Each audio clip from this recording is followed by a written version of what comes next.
have Philippe Potin, who will tell us about work on seaweeds in Roscoff. So thank you, Miriam. Thank you to Katrina, all the organizer of the very nice days at the Marine Station for the invitation to give the very big responsibility for me to talk about the seaweed research at the Marine Station during the last 150 years. Of course, I will focus mainly on the last 40 years, and even I was not there 40 years ago. It's a big responsibility, and of course I start to apologize for any colleagues which could be missing in the presentation, and especially I won't be able to talk about all the PhD students, and I will try to provide a tribute to all the people who have contributed to the knowledge about seaweeds during the last 40 years. So I will start not by showing movies or providing songs from very famous singers. I will just say how the historians provided us with some evidence that seaweeds could be hallucinogenic. Why? Because if you read, this is a sentence from Chalon, who was one of the best investor at the Marine Station with the Rockefeller family. He provided a lot of donation to the Marine Station. He was writing that at that time, when he was visiting just before between the 19th centuries and the 20th century, the Marine Station, there were some talus of Saccharisa polysciles, now, bulbosa at that time, laminaria at that time also, which were spreading from covering more than 10 square meters. You can imagine a single talus covering 10 square meters.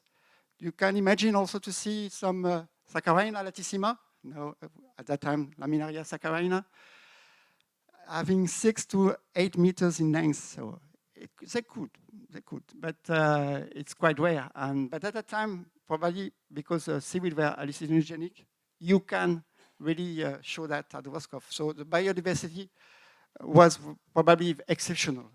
But even if this biodiversity was exceptional, it was not the main reason of the choice of lac Azutier. And in fact, there were not so much botanists visiting the Marine Station at that time. The botanists were working in other places. We had famous phycologists in Brest who provided the first flora for Brittany in 1877. We have also very famous phycologists, which are not on this slide, which were working in Paris, and especially Thuré, who was discovering, in fact, the fertilization using the fucus eggs. The first time the fertilization was observed under a microscope. There were also some professors which were visiting Roscoff, like Siraudot, which provided a lot of herbarium samples to Roscoff and which are still available at the Marine Station. Of course, Jean Chalon, who was also visiting for more than 10, 15 years the Marine Station every year and providing a lot of knowledge about science. And if you look at this slide, there is only pictures from men. I wasn't able to find pictures of women, even if they were very important for the beginning of the phycology at Roscoff. Anna Vickers and her friend Natalie Karsakov. And the only image I can find from Anna Vickers was the description of the species by Natalie Karsakov of Vicertia canarensis, so not a species from Roscoff, but at that time they were really very important people for providing knowledge about the seaweed flora at Roscoff. There were also a woman who was the first permanent phycologist at Roscoff, Madame Paul Lemoine. I don't know why her first name was Paul. Probably she was signing with the name of her husband. So it's, but she provided a lot of information about, of course, coralline algae, and also about the growth of some seaweeds at Roscoff. So you have the graph she provided in a paper at that time. And she was for 2 years at the Marine Station between 1912 and 1913. But at that time also you have the beginning of the shore ecology with people were mentioned, of course, yesterday, like Joubin, which provided the first map of the vegetation, the marine vegetation around Roscoff. And Paul-Marie de Beauchamp, which of course described the seashore life at Roscoff with all the methodology of the bionomy at that time.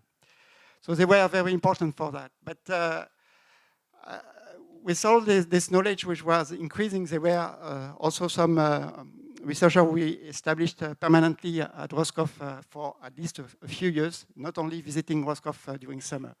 I would just mention two of them. Camille Sauvageau, who was really providing a lot of knowledge about phycology, but in terms of cultivation of some life stages of some important brown algae, he has done a lot of work, and he provided the first description of the digenetic life cycle of laminaria here at Roscoff. There were also some work developing in seaweed physiology, and especially around the interesting features of brown seaweeds, and especially kelps, which are accumulating iodine. And there were researchers like Frondler, which investigating this mechanism, but also Pierre Danjard, who provided a lot of very visionary knowledge about how iodine is stored in laminaria and how it is also volatilized in the air, and why the Roscoff air is iodinated. And it was just using at that time starch paper as the main tool for revealing the presence of oxidized iodine in kelps. And then, just after the Second World War, we have a nice description yesterday about all the important steps for the marine station. A school developed at Roscoff was, in fact, driven by Jean Feldman. At that time, he was a famous phycologist worldwide, and all along his career, he was an important person in phycology. But he trained a lot of students, and some of them are still there in this room, like Suzanne Loiseau de Goer. We provided with Marie-Claude Noailles this very nice book, which is called The Algue de Roscoff. And that, of course, some names are missing here, especially at that time. There were also young students which were continuing the tradition of physiology here, like Guy Levavasseur, who is present here today also. There were also pioneering women in diving, like Marie-Thérèse Lardier-Alos. They were also, but not all of these students were able to stay at Roscoff, and some of them are to leave for teaching position, for example, at Le Mans for Marie-Thérèse Lardier-Alos. Suzanne moved to CNRS laboratory in Grenoble, and she came back when a new school was established by Bernard Quarek. So Bernard was mentioning here in the movie a rapid story about the foundation of his group, but in fact, it's a long story, and I will try just to provide a few details about it. I have illustrated here the first 3 PhD students from Bernard. Catherine, who is now the head of the Marine Station. Serge Mabot, who was here yesterday, who was directing an important plant biotechnology center here. And Erwan Argal, unfortunately, who just passed away last summer. And Bernard was, in fact, providing a new vision for phycology at Roscoff when we arrived. He was willing to investigate, in fact, the biochemistry and the physical chemistry which could be behind this nice establishments of brown algal bells. We know from Marc-André Sellos that we have not to take so much importance to this bells in terms of biodiversity, but in terms of adaptation to the intertidal zone, it's very important. And Bernard has really revealed that the basis of this adaptation to the intertidal zone is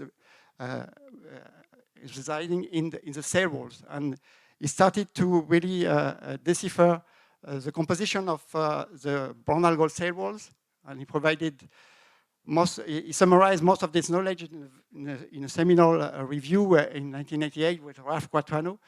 And this work revealed, of course, a lot about the polysaccharides, which are so important commercially, like alginate and sulfated fucans, but which are distributed very differently in the different species along the seashore, especially the sulfation, which is most important at the higher level of the intertidal zone, and which is decreasing when you are going to the subtidal.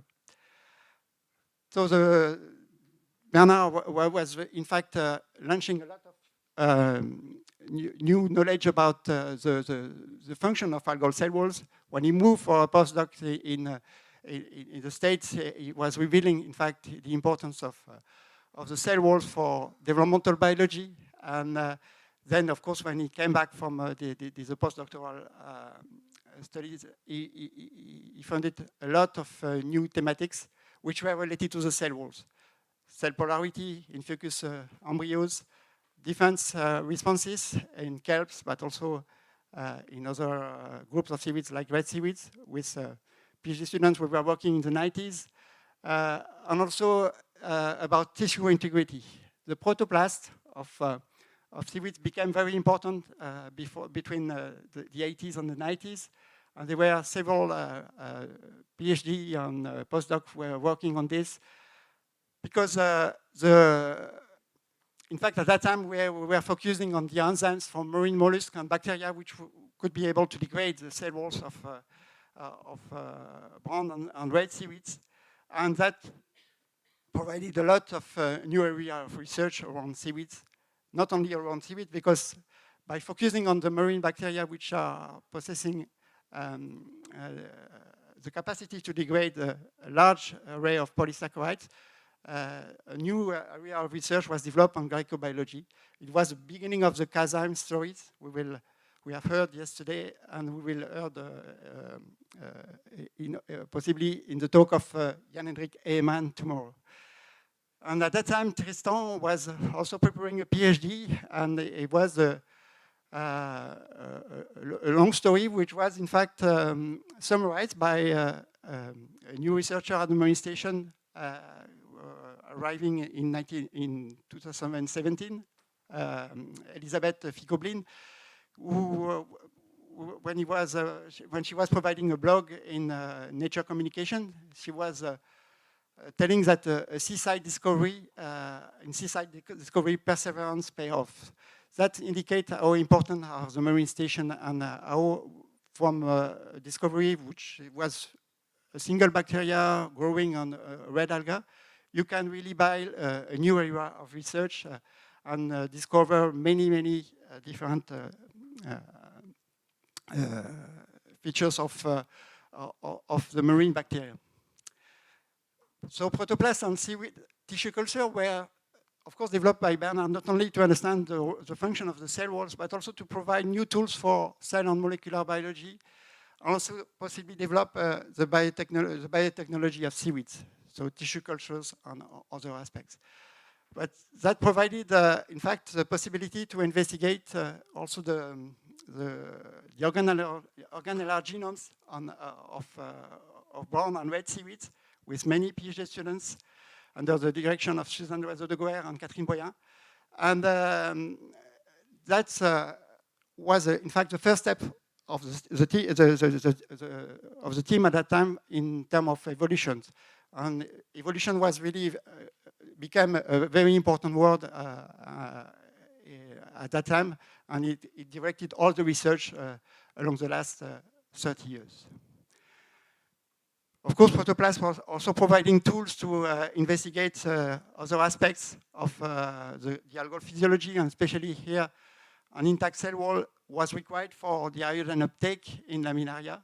So that's a paper which was published in 1988, which was really important for the understanding of the iodine metabolism in brown seaweeds.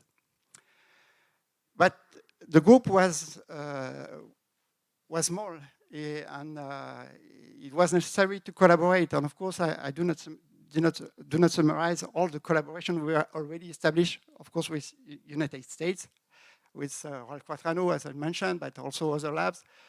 It was important to build something more strong, and the easiest way to increase the size of the group here was to build a laboratory without walls. So this is why Bernard created the network of research, 1002, in 1991 with some groups which were, in fact, very important for the future of Roscoff. And the first one was the Laboratoire de génétique et évolution des populations végétales from Lille, the group of Myriam Valero and Christophe Detombes, the group also in which Frédéric Viard was also hired to CNRS.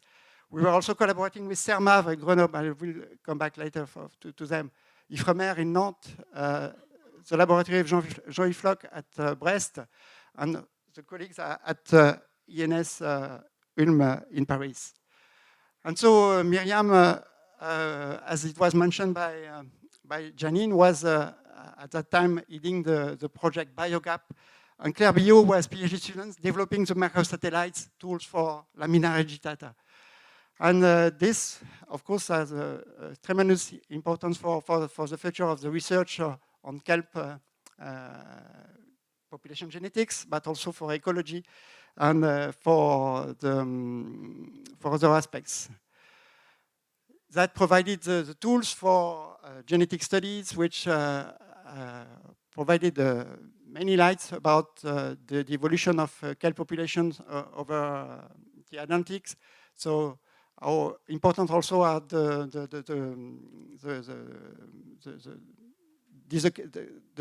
genetic diversity among these kelps to provide some resilience against global warming, and also how we can also use these tools to better manage the human exploitation of this biomass. At that time also, there were important arrival at the marine station, and especially the renewal of the shore ecology, rocky shore ecology, by the arrival of Dominique Davout, Pascal Herrera, and Aline Minier.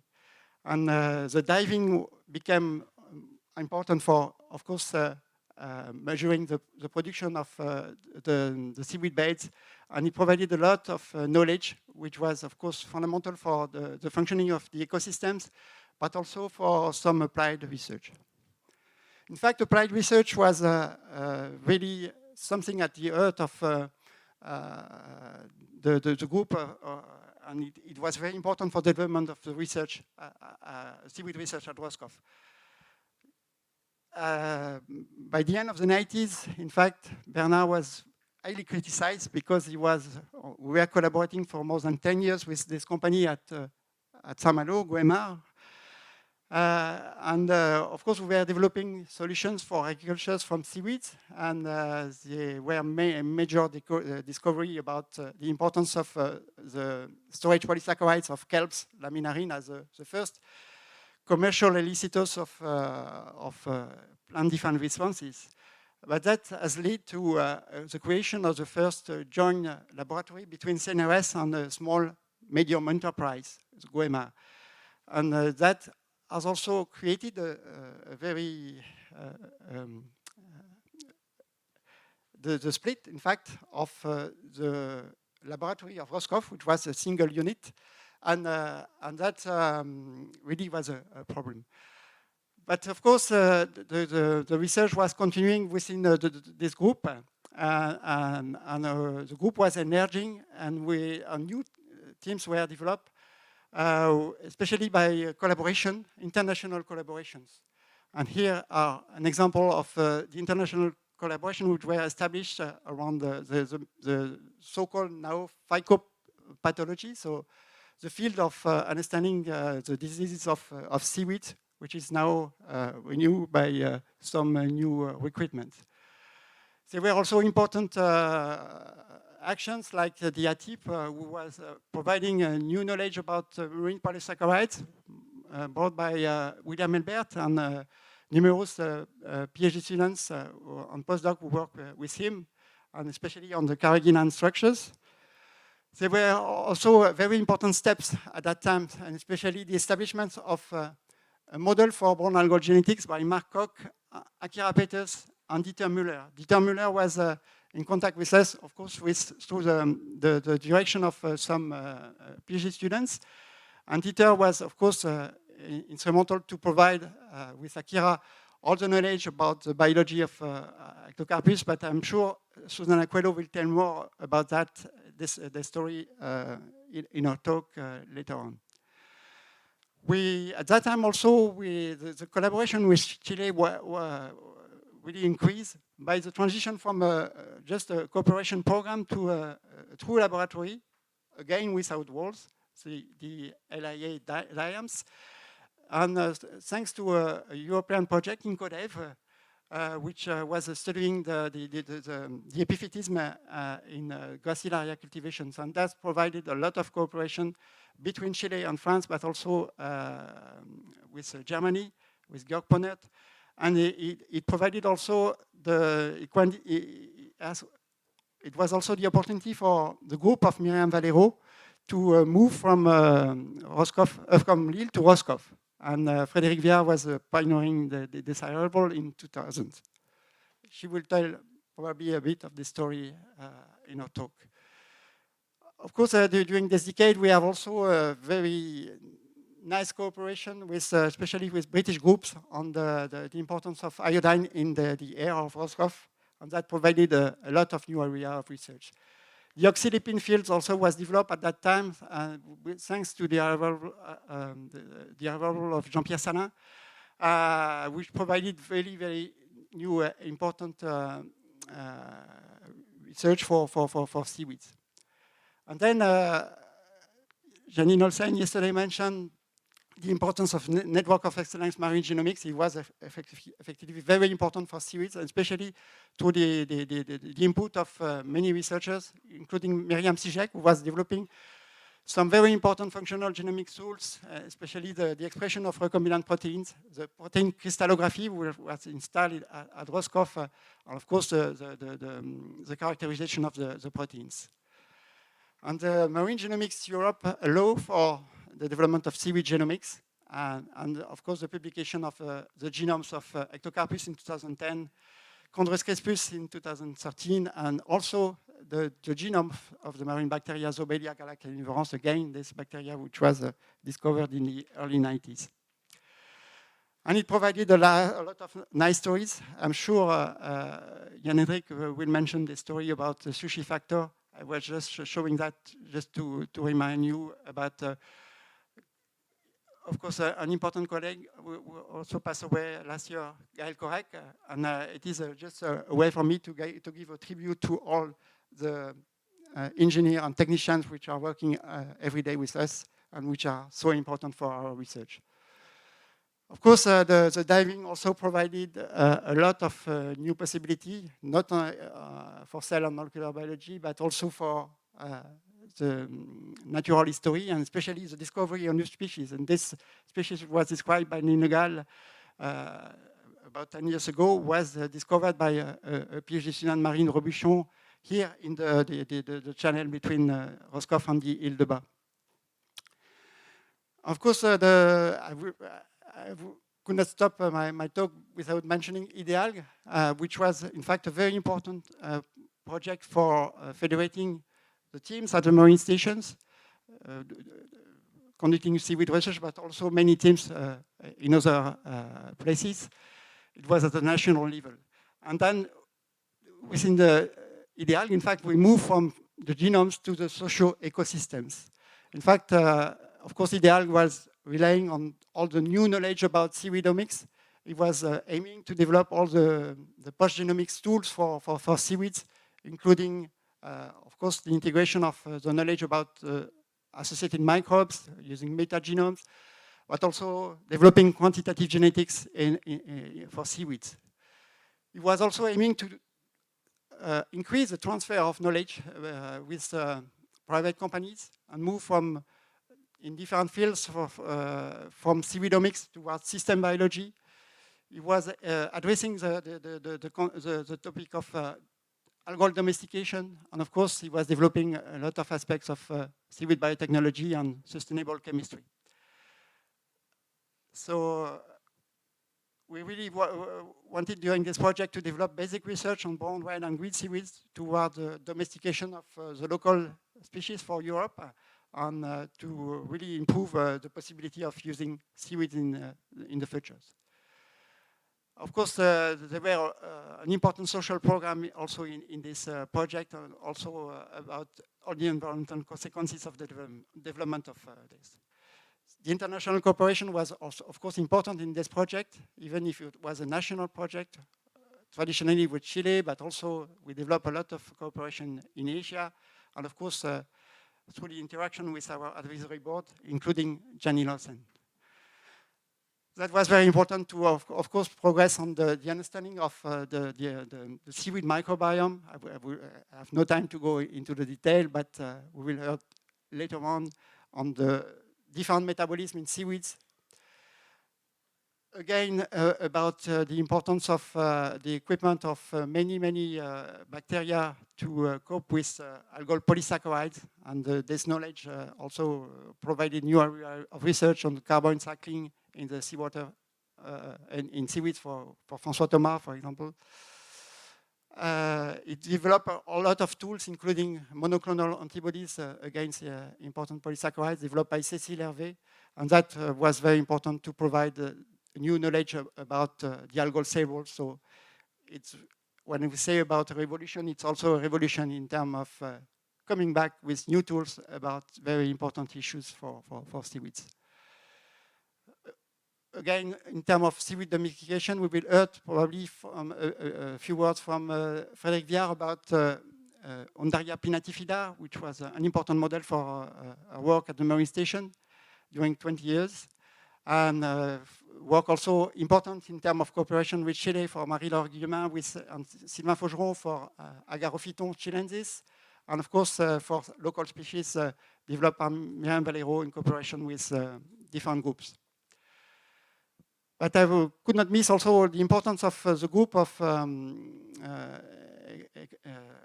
seaweed ecology at the Marine Station, especially the importance of the work of Sophie Martin with our students and Pascal Herrera on the impact of ocean acidification on warming, on calcareous seaweeds. The importance of the work of Dominique Davout with his PhD students on the variation in organic matter supplied by kelp forest, which is really timely at the moment.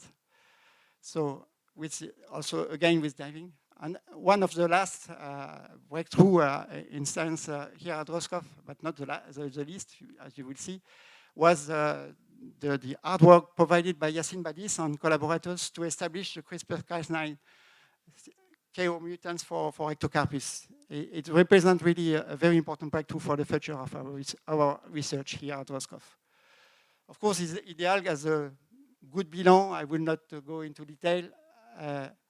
It provided a lot of outreach also, including this nice drawing from Miriam's sister, which was important to communicate, and which indicate how we have the Marine Station is important, and how we are looking for the future when we are looking for the Marine Station. So we are looking for Horizon Europe, new programs of research, and among these new programs we have, of course, through the support of EU, the potential of very important grants from the European Research Council, provided to Susanna Coelho in 2015.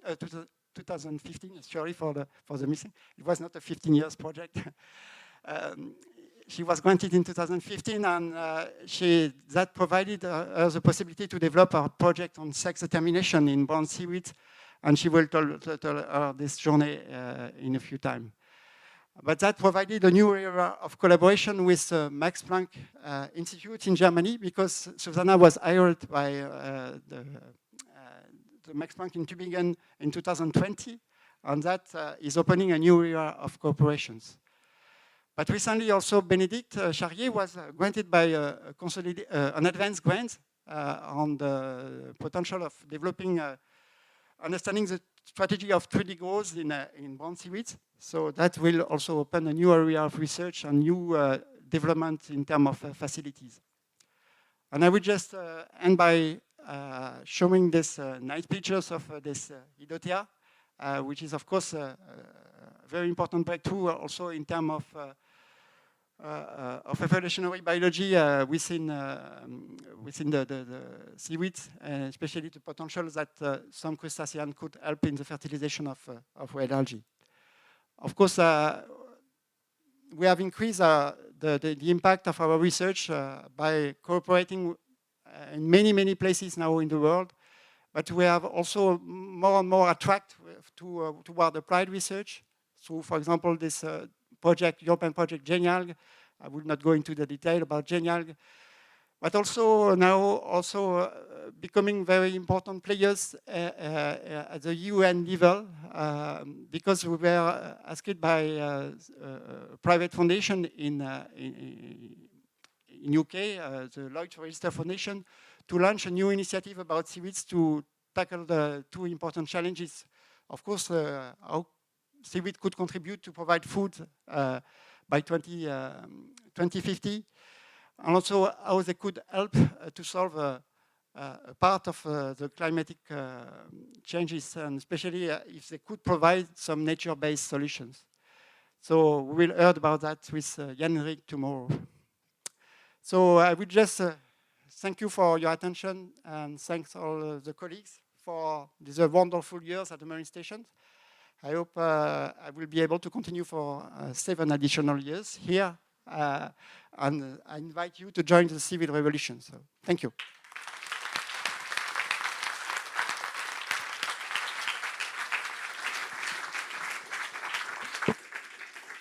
Thank you, Philippe. There is time for 1 or 2 questions.